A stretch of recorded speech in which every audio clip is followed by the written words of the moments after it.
Hello. Hello, and welcome to this. I should take my headphones off, but hello. We're professionals here. Yeah. Well, in a normal sense, I would love to actually have headphones on, but we're currently recording on location. What we intentionally meant it to be our special first episode of the Tilted Roll podcast. It was special because this one's going to have video. The rest will not. No, so they will not. We are immediately feeding you disappointment. So we're starting strong. Yes. But no, we were recording this with video because we did not have an episode of Shadows of an Empire this week. No, because it's I believe Christmas, or just after Christmas. It's some sort of like festive holiday. I'm not sure which one. Usually pagan related, most likely. Right. So as a result, we are going to record it. We figured we'd do a little special video version of this podcast in order to kind of have a little nice engagement with the stream and be able to at least give that something a little more consistency. Work on something to put on our resumes, things. I don't think any part of this is going to go on my resume. Probably not. But anyway. Yes. So we figured what would be nice for our first episode of the Tilted Roll podcast, our first official. Those of you who are already kind of following us, we do obviously have the beta out there on our channel, but that just was an experiment mostly for me to kind of get a project done at school. And as a result, now then we're actually going to officially do the podcast mostly just in audio form, but we won't have the waveform thing, as that takes just too long to let go. So we are going to now, but we're going to do this one with video just for the sake of the stream, but then in the future we'll have a little bit different. So expect better just audio settings in the future, since we're currently in a library. Can't be as loud as we want bodacious as we would like to be. Yes. But with all things aside, hello, this is Marshall, as you may know as formerly Red Dawn Fury. I'm not sure if you're still going by that. That's dead. That is dead. That's dead. It's now, entirely dead. Yeah, Mr. Z editing. Yes. Well, I just primarily do Mr. Z and making sure I'm testing our audios as we go. Yes. And he is our glorious Dungeon Master for our game, Shadows of the Empire. Yes. However, as we will have in another video on our YouTube channel, we'll describe more about what we are doing together, as he will eventually become the other DM of the channel. So in terms of the channel itself, we are both the DMs of the realm that is Natural One. Yes. I don't have a name. No, it doesn't exist. No, obviously, Francisco, obviously, real name, but we call him Franny all the time, so that's what you'll always hear me reference him as. I went by a lot of names. However, also plays Pathos in Shadows of an Empire. So, we've got that going for him. It's just true. It's true. I might just go by Soulphobic, which is my Twitch channel, but we'll see. Well, yeah, but I mean, at least, in terms of this project, our other names are non-existent. We are us. That's true. In this. Yeah. But we only exist for your enjoyment. That's true. But so to get started in terms of, if we're going to be getting started on our podcast, we thought that we might as well then go over what it's like to get started in Dungeons and Dragons. Obviously, this also could translate to any other RPG game. Right. Any other tabletop RPG has probably a very similar situation in terms of getting started. But we thought at least we could mention, what it would be like. We obviously have our shows currently really only run a D&D, so we figured at least we'd get going in that realm most likely. Right. It's where we're comfortable at, so we're going to stay there for a little bit longer. But a lot of what we talk about is transferable to other games. Like especially games like Pathfinder that are completely derived off of Dungeons and Dragons, stuff like that. Though that is getting a second edition. That so is anybody who did like playing that obviously does have new things coming for it. Off topic, I just found that Vampirella was actually based off of Pathfinder. Oh. Well, as I say, another solid RPG tabletop, though, with a similar to RPG, made by the same company at least, is Starfinder. So if you like sci-fi and you're not really wanting to like fully translate D&D rules to sci-fi realms, Starfinder is another interesting choice. Yes, but we're slightly getting off topic, so let's head back. So in terms of getting started, though, like I said, all of what we talk about is relatively transferable. But I think the first place we really wanted to get into is obviously what you see in front of us here, which is things like books and other gear that you would need in terms of getting, kind of into the game. Yes. So a lot of people kind of look at that as a big kind of entry point because they'll be in Barnes and Noble or they'll be in a game store, and all of a sudden it's like, oh no, like, and they'll see the price tag in the book. It's like $50 for one book. Yeah. What? Despite the fact that these books indefinitely get, like this one especially, the Player's Handbook, gets in all of its use. Yes. There is no, it's not like one of those books where you read it, you'll pick it up once and you never read it. You use this all the time. So if you get it, it obviously is worth the money. But other books, maybe not so much so. No, because this baby here has all the classes, like everything that you really need to be a player. Classes, races, backgrounds, really. Mm-hmm. But at least in terms of how to, now obviously like we mentioned, there's a big price point kind of going into it. So one thing that obviously then is really important is to figure out, is there a better way that isn't piracy? Obviously people may go there. Yes. We're not going to deny that. No. But we would like to maybe steer you in a way from maybe to avoid it just slightly. So there are definitely other options than just going to game stores and getting the physical books, in person, spending the $50 price tag. For example, one thing that is very important that a lot of people go to is, obviously a lot of people into Amazon. I'm actually not a Prime member myself. I actually don't use it too often, but get good. I just don't use it too much. I just don't use it often enough to warrant the buying of it, as I'm a poor boy. But I'm not poor enough to buy these books, apparently. Right. And to be fair, I was like him before. A certain life event happened, and now I was allowed to purchase almost all the books. Yes. Well, we'll talk more about that in a way. So, yes. But Amazon is a great place to get these books because they're only $30 compared to the $50 at a game store. A whole $20 off is always appreciated. Well, especially because the biggest thing is, say if you wanted to get like 2 good player books to get, or like if you just wanted like a bunch of the class options, like all of the class options, or most of them, I should say, that are available to you. If you get the Player's Handbook and Xanathar's Guide to Everything, you wouldn't have pretty much a good solid basis of pretty much everything you would need as a player.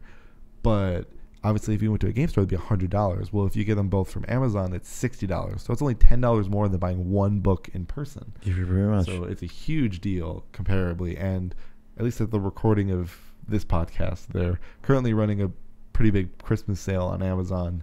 If it might be going on still, it might be a total end to the end of the year thing, hopefully in your case. But otherwise, at least in terms of on this podcast there. So if it's done by Christmas, we're sorry we're talking about it. Right. But yeah, my bad. It brings these books do go on sale even on Amazon, and to be even cheaper than the $30 price tag, which is obviously always beneficial. So the ability to get books is very, very available to you. But in terms of other gear like dice and figures, if you wanted to go that route, the issue or the thing that I would bring up would be that those are things that are definitely better gotten in person at a game store, and not like a Barnes and Noble. Like they may not have, they have some dice and whatnot, but go to, like, if you have one available to you, like if there's one nearby that's drivable or at least within that distance that's accessible, you absolutely should start going to game stores. They're amazing to support in as many ways as you can. Like if you can't get the books, if that's just a little too much above your price tag, things like dice and figures are super affordable though. You will find both under $10 in many cases. There's just one really nice game store I frequent a lot. Well, both of us do. Yes. Well, another one too, where the figures are just like under $3 most of the time. And that's always a benefit thing. It's depending on which game store you go to, but we also go to one. For us, we can mention this. We just didn't want to mention exactly where we were right now. But the one, if you're ever in the southeastern Wisconsin area, a good place to go to. Shout out Lake Geneva Games. It's pretty much our home. Fantastic place. There are other places though. If you're in other parts of either Wisconsin or the country as a whole, there are plenty of game stores out there. Like it just takes looking on Google Maps and the internet. But in terms of getting dice and just being able to go in person and really look at everything that's available at a game store is way better than Amazon, because Amazon's going to give you a bunch of like these big crates of stuff, and you know, it's like, here's this giant figure pack, and it's like a bunch of weird figures that don't actually represent your character at all. Right. And if you're like me, you always get started in D&D and you're like, oh, I have this fantastic idea for this fantasy character. And like when I first started, I really wanted to get a figure. Like, I wanted one that looked just like what I was thinking of. Right. But if you can get kind of close, then it's okay. Then at least it's pretty close. Yeah. The only online source I would say for figures that I would recommend, but it's more expensive and does a lot more work, is Hero Forge. Oh yeah, definitely. Hero Forge is they're great. Pretty there. They have great figure qualities for their figures. If you have a 3D printer, it's even cheaper. You can just print. It's $10, and then you get the full file for what you would need to print. So if you have a good 3D printer, you can just print that on your own. You don't even have to do shipping or payment. Or if you're at a school that has a 3D printer. Wink, wink. Also, if you have access to print at a 3D printer. Yes. Obviously, though, the downside of the school one, which I can say from a personal experience, is that not every school's 3D printer is like the best quality. Fair. And they're pretty large like files, and because of that, it can have trouble like bringing the detail down. So you can lose some detail in your figure depending on how well your 3D printer is able to handle the files of Hero Forge. I'm not an expert on 3D printing, so I gave it to somebody who does know how to 3D print, and they kind of were trying to figure it out, but they were struggling with a few of them. But obviously they had the luxury of being able to print multiple times and make multiple attempts because they just had it available to them from our school. Pretty much. So because of that, or from our college. So because of that, like there's a huge benefit to 3D printing on your own, because if you screw it up, you can try again. That's but true. On the plus side, if you do buy it right from Hero Forge and you get it shipped to you, they're great quality. All detail is kept. They have great printers. They have great numbers of material. That's definitely an online, and you can fully customize your figure to be exactly what you want it to be. That's true. And what we are saying, like, we are throwing like different resources and tips on how you can get figures. They're not necessarily crucial to your initial gameplay. No, it's just obviously these are things though that people look at when they get in. But in terms of actually getting started, and like if you just wanted to go out and like on your own, essentially make yourself a starting kit. Although there is the starters kit, which exists, which is a $20 box. It comes with dice, pre-made characters at stores, right? Yes, it is $20 at stores. So you can go to a game store. If you don't have one, you can go to a Target. Target has them now. Yeah, and Barnes and Noble, they all have, or Amazon, like I said, that's all pretty much for the same price. And I think maybe it's a little less than Amazon, but it's not much less. I want to say that it's $2 less. Yeah, maybe $5. Yeah, you can get tasteful soda out of that. Yeah, but outside of that, like you could just go right to a store, get a starting kit. It won't have a big player's handbook, but it'll have the basics that you need from it. So it'll give you what the classes are, a couple of the subclasses that exist. It will get you going and learning how to play the game. And it has a dice set in it. Mm-hmm. It has little tokens and a little mini adventure if you wanted to try DMing right away. Which is, we've done the Lost Mines of Fandelver, which is the adventure that's in it. It's pretty tight. It's a great introduction to Dungeons and Dragons, pretty much. Very much. And going into that again, like the huge benefit that it has, I'm going to turn you down, you're a little hot, is... Thank you. Not what I'm referring to. Please. No one else calls me attractive except for Marshall. Yeah, it's a sad life. It is. Thank you, my friend. Of many years. It's always good. But yeah, so there are plenty of options available to you though in terms of getting stuff. But yeah, like in terms of what you really need to get started in terms of the equipment aspect, you really don't need as much.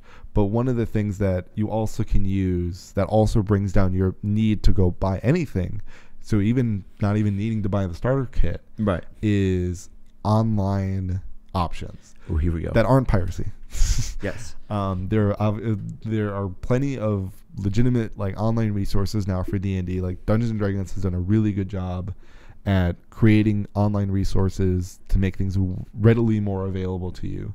One of the things that we often joke about a lot on Shadows of an Empire, because we use it very frequently and very in-depthly, but it is been so useful for helping us in that show. Oh my god! It saved the life of one of our characters. It did. It's called D&D Beyond. So you can just do DN. The N is the letter. Yep. DNDBeyond.com. I'll have a link to it in the description. Exactly. In the YouTube video for Twitch. Well, they spelled it out for you, so hopefully you can find it from there. But if you go on there, you can get all of the you can buy all of the books, if you wanted to, as like online resources, which is very useful because you get a character creator, you get the books themselves and the details, and you can search on there. If you just wanted to find anything about any class, race, character, item, you can just hit search, and as long as you've bought the book resource, so if you wanted to search for fighter, you could just search fighter in the top of D&D Beyond, and it will pull it up for you. You can just find anything that you need that you've bought.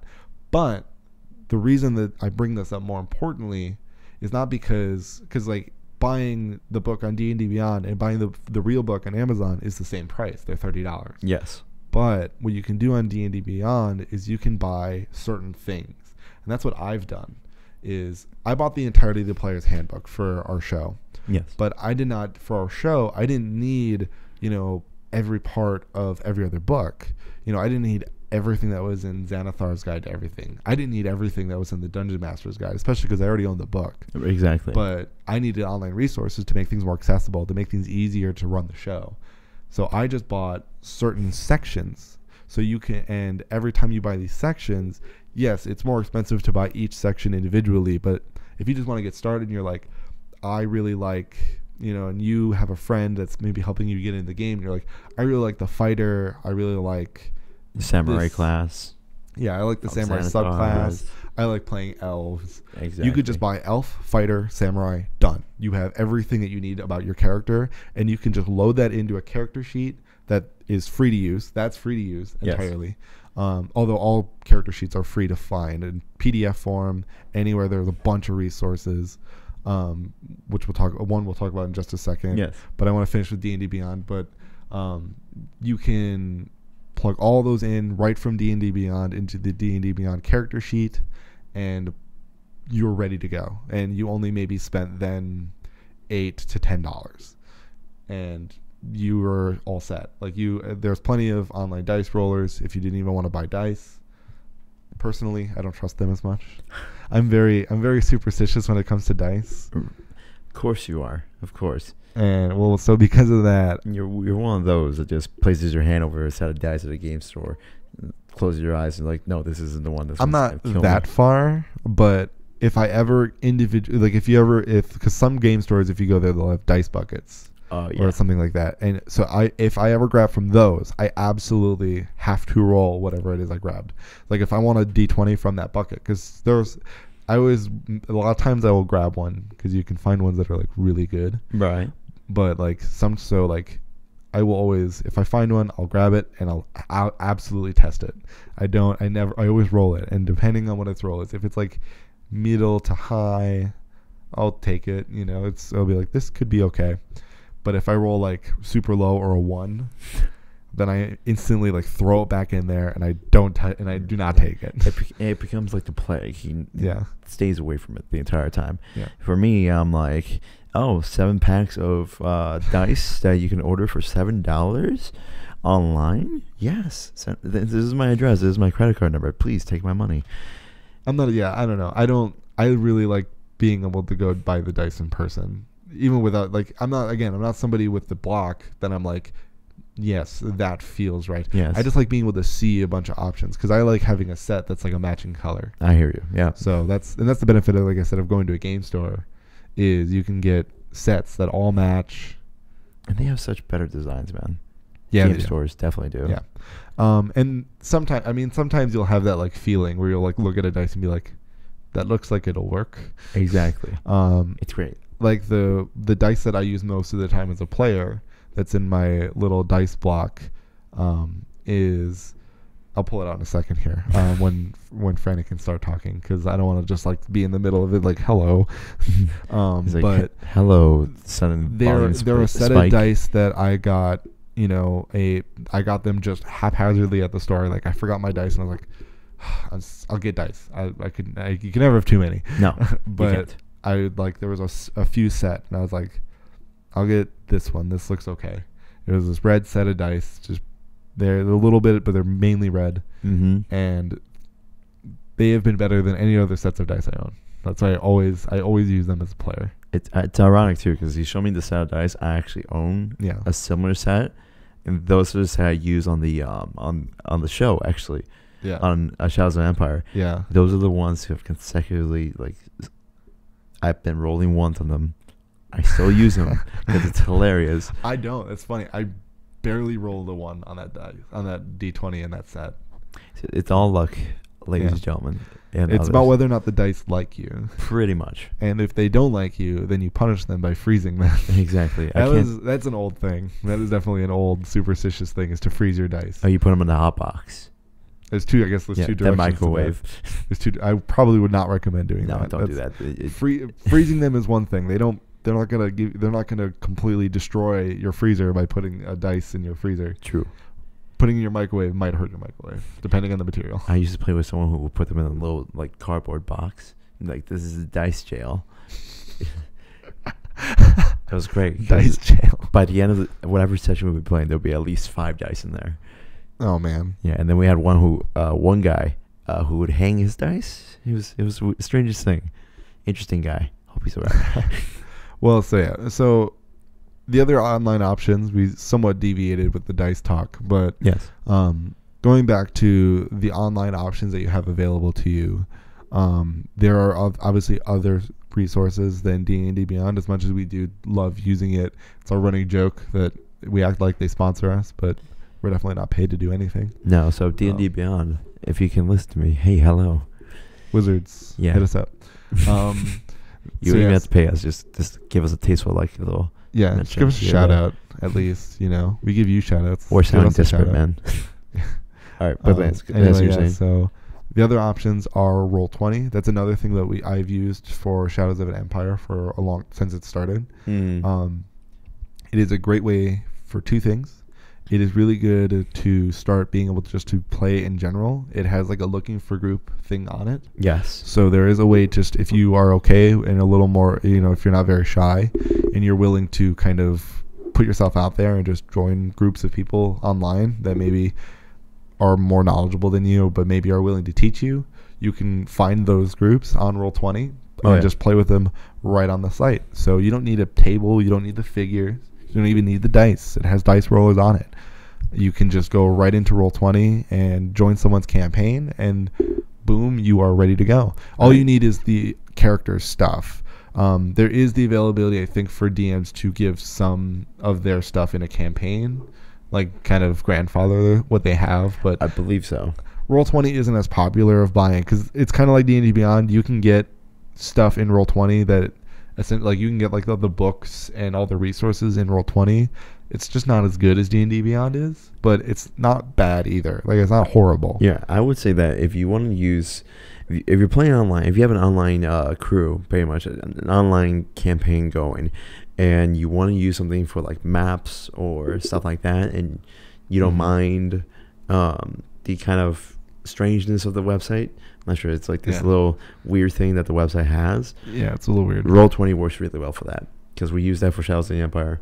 Yeah. And playing on that, it's a lot more helpful for when you're positioning yourself in battle and realizing, oh my God, I'm right on top of this giant worm. Yes. Well, on the plus side, the other thing about playing though is you can always play what I kind of just call hypothetically. So the idea is that when you're playing, you are just you don't use a map, you don't use tokens. All you do is it's just you all, and your DM will describe like where you are in a place. So like, for example, if you are, somebody just waved at us. Yeah. So, but for example, if you are, playing with your DM and you're about to get into combat, he will say, all right, you are all 60 feet away from the monster. And then you'll be like, all right, I move 30 feet towards the monster. And then the monster will be like, all right, it moves 25 feet towards you. So you're 5 feet away from it. And you'll just mentally describe, and you have to kind of use your imagination in order to configure what the map's like, where you are. But in those situations, what's kind of beneficial is like, you can be like, all right, let's position ourselves. And then the DM will just kind of be like, all right, I'll position you to a place that probably you would think to do strategically. Right. There's a little more DM intervention in terms of your combat placement when you do it hypothetically. But in the end, it's a little more, it can sometimes be more beneficial if you're newer to the game. Yeah. A lot of people like calling that theater of the mind, really. Yeah, exactly. Yeah. That's the actual name that people use for that method. I just call it hypothetical because it's funny. It's fair. It's like it also is easier for me to remember that way. That's perfectly fine. There's a lot of terms you might hear like unnatural 20 or dirty 20. Yeah. Same thing. It's just right. You get used to it. Yeah. Or even what a natural 20 or a natural 1 is. Hey, that's the name of our show. Hey. Hello. But welcome. Yes, there are other options as well. There's another, because there's a thing like that's like Roll20. But I can never remember its name for the life of me. And I've used it once. That's the thing, is I used it back when it was beta and it was free. And then they made it, because the thing about Roll20 is it's free as long as you want it to be. There are things that benefit you as a DM if you subscribe to their service. Right. Like this advanced fog of war thing, which is super useful as a DM. But you can still make it through as a DM or player with the free service. But I can't remember if anybody in the comments can give us the name of the other kind of service that's similar to Roll20, but you have to subscribe to it. If you want to let us know, that'd be super helpful. It's not OrcPub, is it? No, that I know. Okay. It's definitely not. Okay. But there's one that it's kind of looked at as like the Roll20 alternative, especially when Roll20 had a little bit of a shaky moment for a period of time, in terms of like, I don't remember what exactly. They did a little bit of controversy for a period. It was while you were gone. Yeah. But people were like going to be switching from Roll20. Like they were saying, I'm not going to be a subscriber anymore. I kind of just let it go. Mm-hmm. But I've mentioned it before. Our use of Roll20 may become more limited in the future. It would depend. It's more dependent on really what our needs for it would be.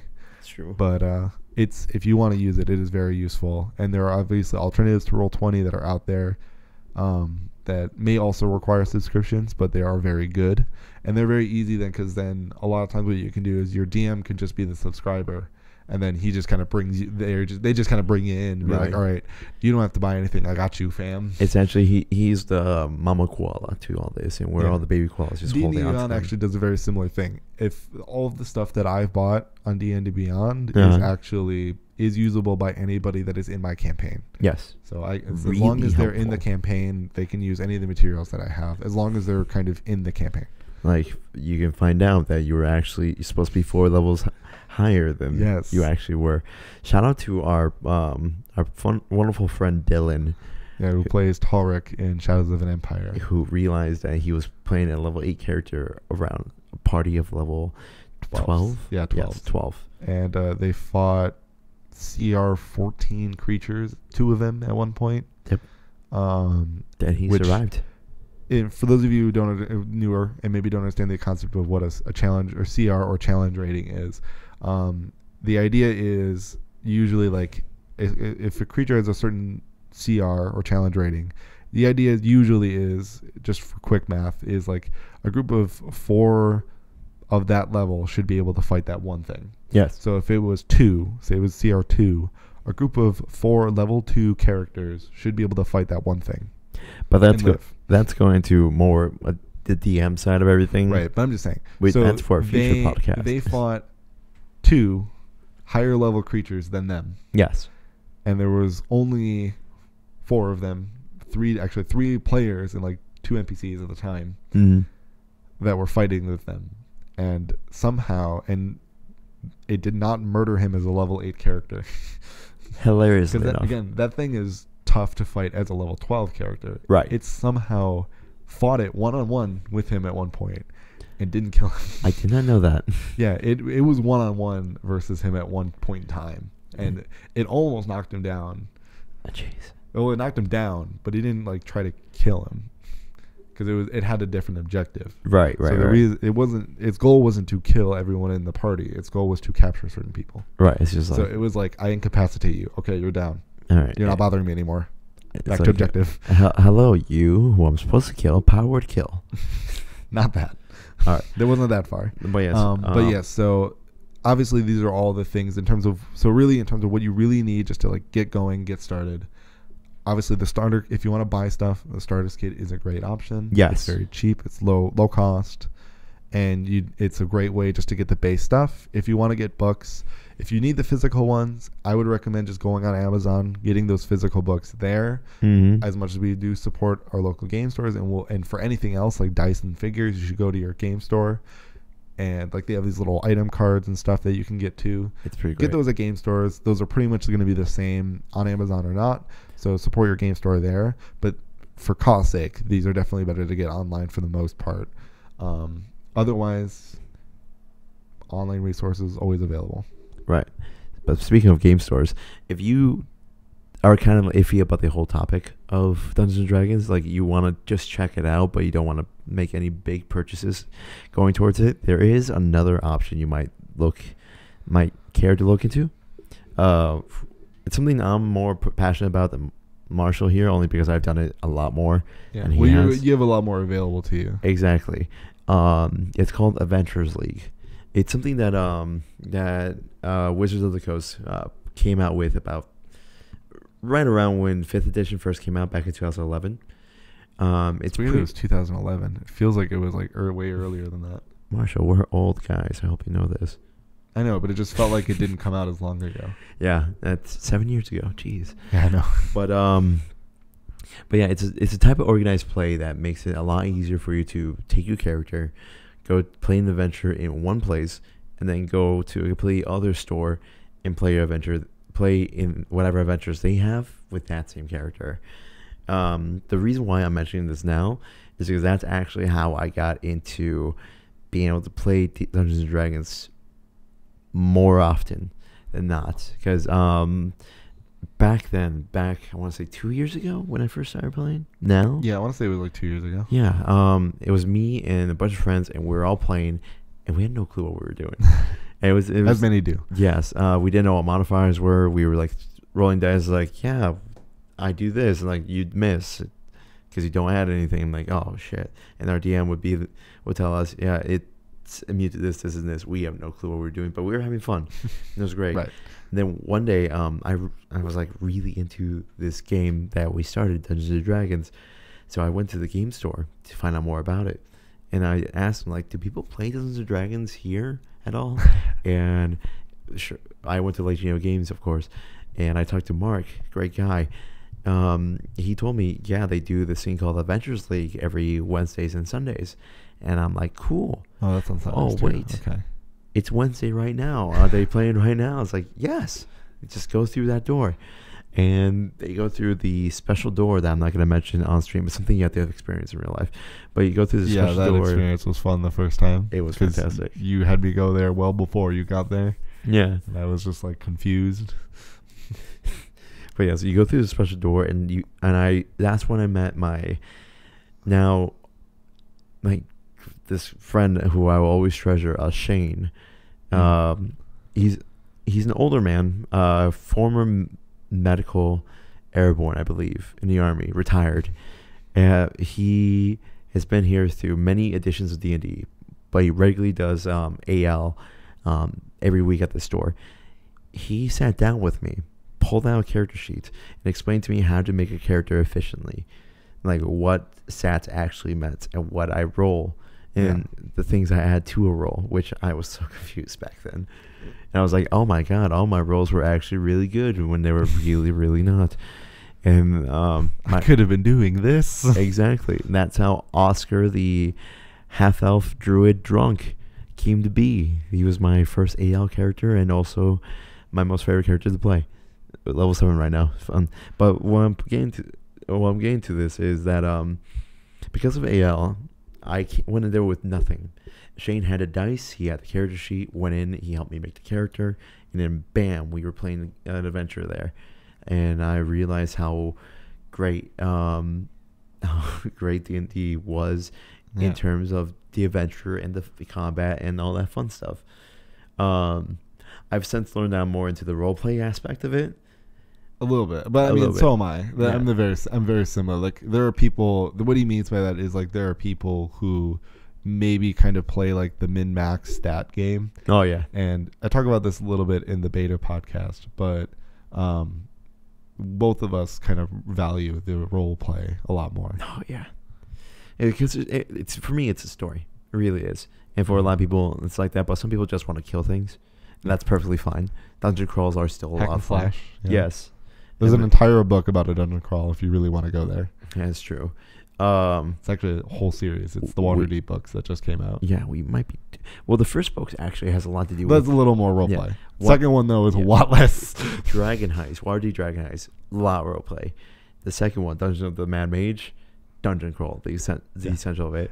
But it's like just a huge book of all these dungeons that you could do. So what the best part about that book, small tangent, is that you could just plug in, like if you just want to be like, you go into this dungeon, you could totally cut the whole setting part around a dungeon and any of the levels in that book and then just slap your party in there and be like, go. You're in here now. Do something. And all the levels are their own little things, and it's so great. I believe one of them is an obstacle course.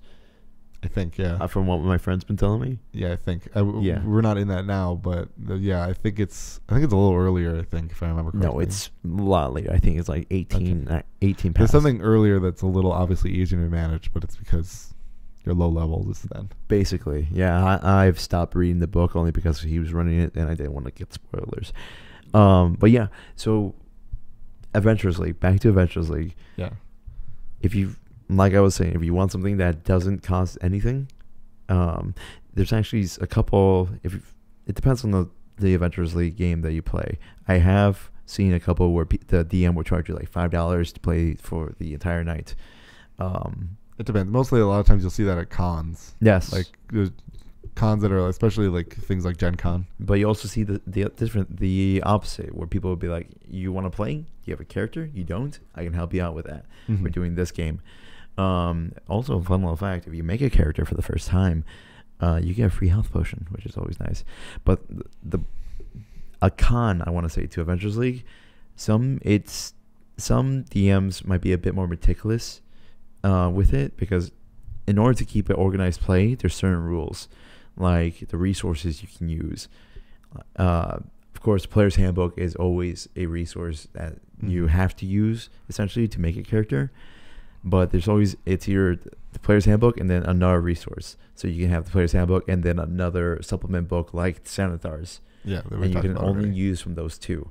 So you can't go Player's Handbook, Xanathars, and then Volo's Guide to Monsters, which is another resource book you can get. Yeah, there's plenty of books. Exactly. There's a lot. It's really great.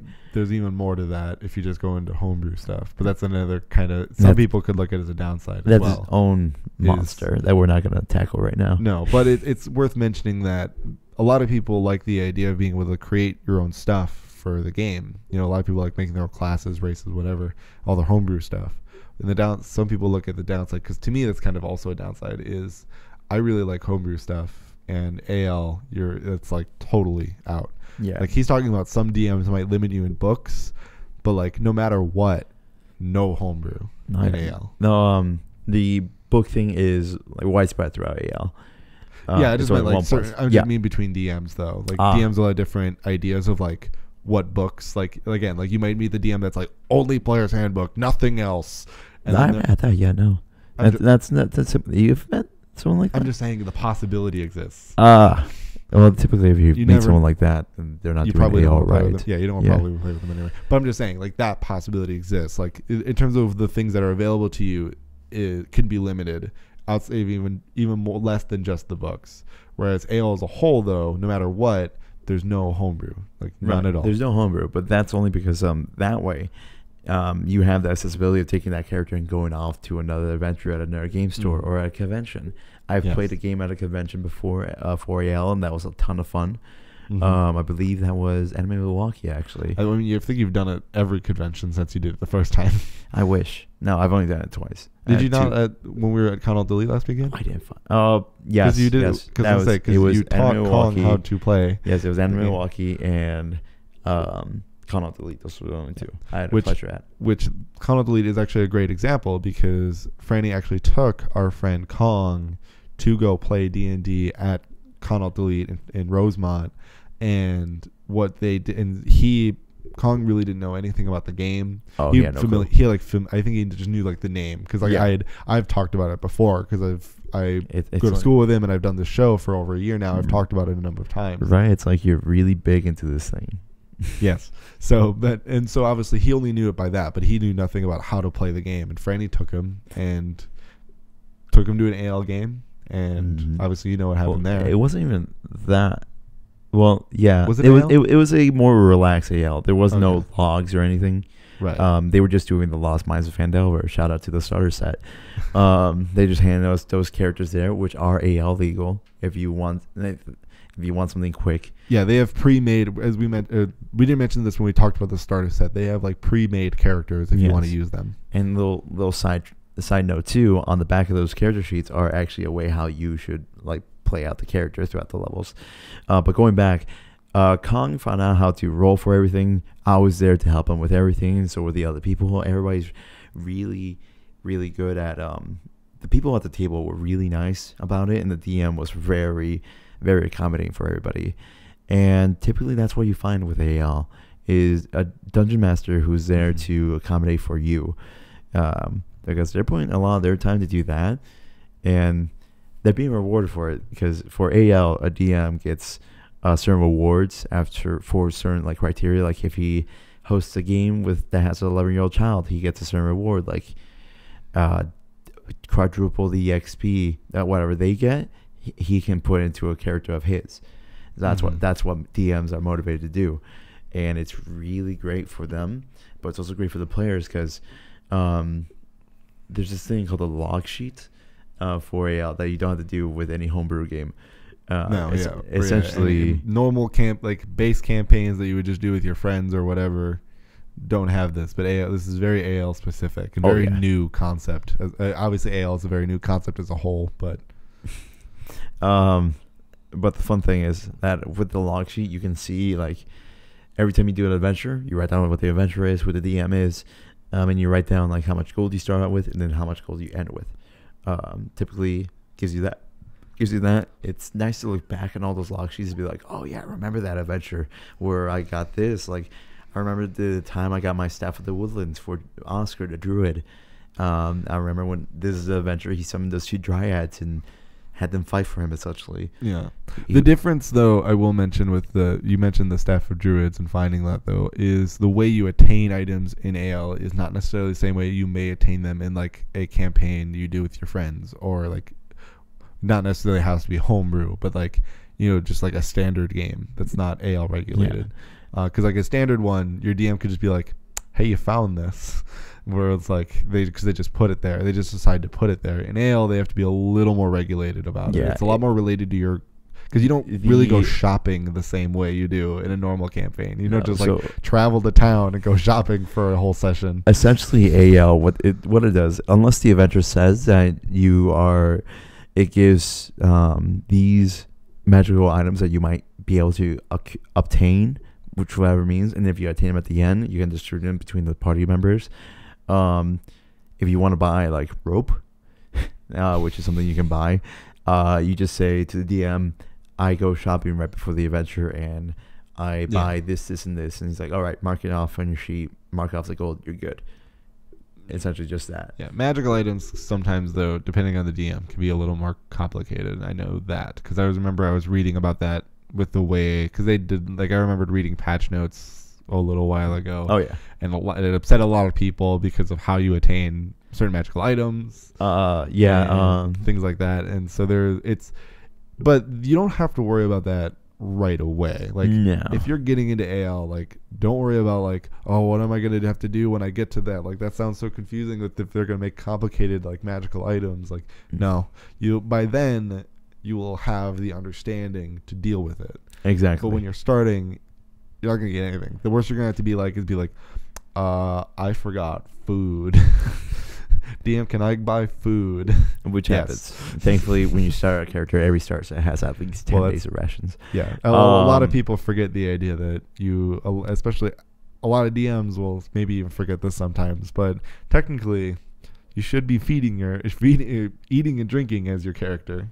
but we always forget. Yes, I'm guilty of that because that's not fantasy. You don't see you don't always see them eat in Lord of the Rings. The time you do see them eat, the Nazgul will come and fight them. Exactly. But I've never seen Lord of the Rings, by the way.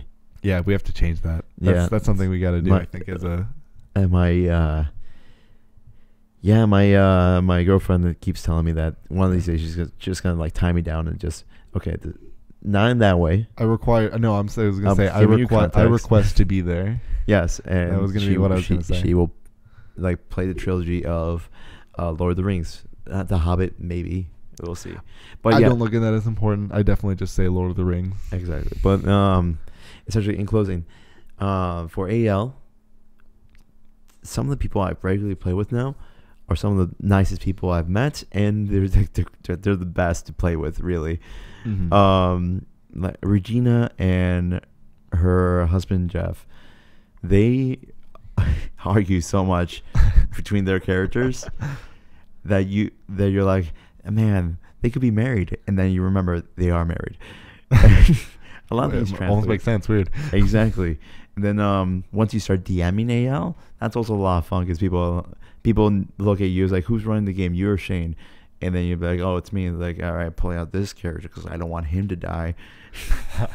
Because you get to know these people. If you go to a regular store all the time, you get those regular people that always come by, and then you form friendships that way. Shane, before this crucial event that happened in my life, he was very supportive because he had similar experience. Right.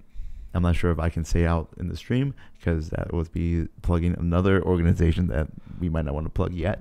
Well, I was say, the main what we can mention, because I've mentioned it already, because I've mentioned it on the stream before a bunch of times. Is, you went to work or you went to service. Yes. Went to boot camp. Yep.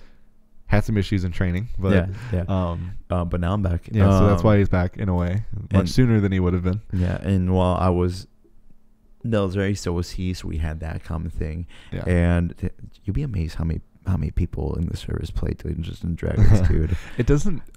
I would say that surprises me, but in a way, it doesn't, because I know depending on where you are, I know that there's a lot of points where you can have a lot of downtime, and like we've mentioned, you don't really need a lot to play this game. No, we talk about all this crap that you can get, but you really do not need much of anything to play this game. Like, soldiers play this game just because either one of them has a book, so they have it with them somehow, or they just know the game enough. Right, they remember the rules. They just wing it. I have this one story from this one guy who I went to boot camp with. He got injured during boot camp, so he had to stay there a little bit longer, so I didn't graduate with him. Mm-hmm. But he told me that once he was in this like platoon that they have off to the side to where you heal, essentially. Mm-hmm. They wanted to play Dungeons and Dragons. They didn't have any of the books, though. So what he did, he knew the game enough so that he knew the rules. They made their own little dice, the materials they had, and their own character sheets, and they played it that way in secret in the little like supply locker we have inside the squad base. I was gonna say, how do they do a D20? They just like, I don't remember how he told me. It'd be interesting. It was this whole intricate way that he had. Yeah. I think for D6 they used a pencil. Interesting. Yeah. But yeah, like that, and that the thing is about that is that it very much relates to AL in how, like, AL is very much like I don't want to say bare bones, but it's kind of the best descriptor, where it's like this very bare set way to be able to just like go and play a game. Like, because the downside to a campaign is, when like something that we may face soon enough is, if you're with this group and you try to get into this campaign, you're somewhat committing yourself kind of to this group, this story. It's not in the way that like they're like, you must show up. Like, it's more that like you kind of are investing this story and this concept and this character into this campaign. And because this was always the issue, was like you would make a campaign for a character, and if you wanted to play them again in another game, mm-hmm. like in 3.5, say, like you'd have to take that character again and start wherever the next DM wants you to do it. Somebody who's very well known for this, who's a popular name, is Pro Jared. Yep. He has done Dieth Woodrow since he was a kid. He has talked about this multiple times. Mm-hmm. He has done Dieth Woodrow since he was a kid. He's this a rogue human who always is generally played in a very similar way. And he has done that, and the way he's always done it is he's just brought that character, the concept, the backstory, and just the way the character is played to whatever thing that he does. But he's always played it as a rogue this way, trying to do these certain things. Now, sometimes he's obviously branched in certain ways. Like I think he's told the story about when he tried to become an assassin once, but which is a funny story. It's a shout out to his channel. You can check it out there. He does D&D December every year. Something that I hopefully next year we'll take more part in. Oh yeah. I kind of neglected to remember that was this month at all. That we were in December, and time's an illusion. We have man. a D&D show. We really should have been on that. Yeah, dude. Time is an illusion. Nothing's real. Buy gold. Anyway, but the issue that you would run in that scenario, because you can imagine like, well, that's not too bad. You just bring the character's the same. You just keep it going. But like, imagine you spend months and months, maybe even years, playing in this one campaign, and you take that character from level 1 to level 15 or 20 even, and like you've put all of this stuff in there, and you have to move to another state, and you have to just completely get rid of that character now. Like you have to, wherever you go, you have to start the character from scratch, meet new people, and completely restart. That's a heart wrencher. It's always. Yeah, it is because like as much as you love that character and you could always take that concept again, all of the stuff you've done just got completely cut because you had to move. Not because there was an end to the campaign, but it's just because you had to move. Like something is totally something completely outside of that campaign and that group affected your character, and that always is awful. But if you play AL, the benefit you have is no matter where you go, no matter what happens in your life, that character's there. Exactly. That character can go anywhere with you. You can move from Wisconsin to Tennessee, and then if there's an AL game there, you can show your character sheet at the end. They'll be like, okay, cool. They'll look at your log sheets if you have it. They'll be like, all right, hop on in. You're good. Yep. So we won't even check it. Some may be even less needed and don't even care about your log sheet. They're like, all right, how's your character look? All right, nothing that looks illegal. I'm good. Like, you're not coming in with like the hammer of Climbersham, which doesn't exist in the game. No, it does not. But like your DM gave it. Like, so as long as you're bringing in everything that's kosher as AL rules go, and this is they may not even worry about your log sheet as much. Exactly. This is something that's not going away anytime soon. Wizards is still fully behind this. Yeah, and there's many cases of organized play everywhere. Giant Con is one of them. I believe Gary Con in March. That's coming up. That is coming up. Yeah, it's also going to be one a big thing of AL. You'll see plenty of AL there. Like any convention though that you ever go to, like if there's one that's nearby you, there is likely an AL game going to happen sometime that weekend. Mm-hmm. Whether or not you catch it is a different question, but the availability for AL anywhere is there, and any game store that you can find that's in reach, even if it maybe requires a half-hour drive like me, then but if you find it worth playing and doing, then absolutely go for it. I would say, how well available though online is AL, would you say? I would say the only place I've really found it was on Roll20, funny enough. Yeah. And it makes sense though. Yeah, I did it on there. Wasn't too bad. There's actually DM rewards for doing it online. So, and I've done a session or two for AL online. Yes, you were there for that. Yes, you have. Just so I died. That's another great benefit I didn't think about. Right. Is the way your character, if you're starting out, and because death in D&D is something that can kind of change people's perspectives. Oh, yeah. Your character dying is like a huge turnoff for some people, but however, for AL, because in AL there's something, you're part of a faction when you make a character. The rules in AL say that if you're between levels 1 and 4, you automatically get resurrected at the end of an adventure. You won't get any benefits from that adventure, but your character will come back because your organization would have paid for your resurrection. Yes. then going on later, there's a little more to it if you wanted to try to get your character like resurrected so that they don't die. But essentially the idea is in AL, it is significantly harder to have permadeath available. Because even the idea is, though, when you're a later level, you probably have the money where you might be able to chip that cost. No, if you do the right adventures, by level 4, you already can afford resurrection, which is really easy. So, like, and that's the huge benefit. Because, again, if you're in a regular campaign and you die, and obviously, like, in general in the game, there is permadeath, barring certain situations happen. Exactly. Unless your DM gives you that availability. Or unless it's makes that like if you're in a situation where the DM's like, sorry, there's like no one, or you are not around anybody that can resurrect you. You're done. Like that character is just gone, and it hurts a lot when that happens. Sometimes it does. Sometimes you almost die to bats, and so then when your character turns to dust, you don't necessarily feel as bad.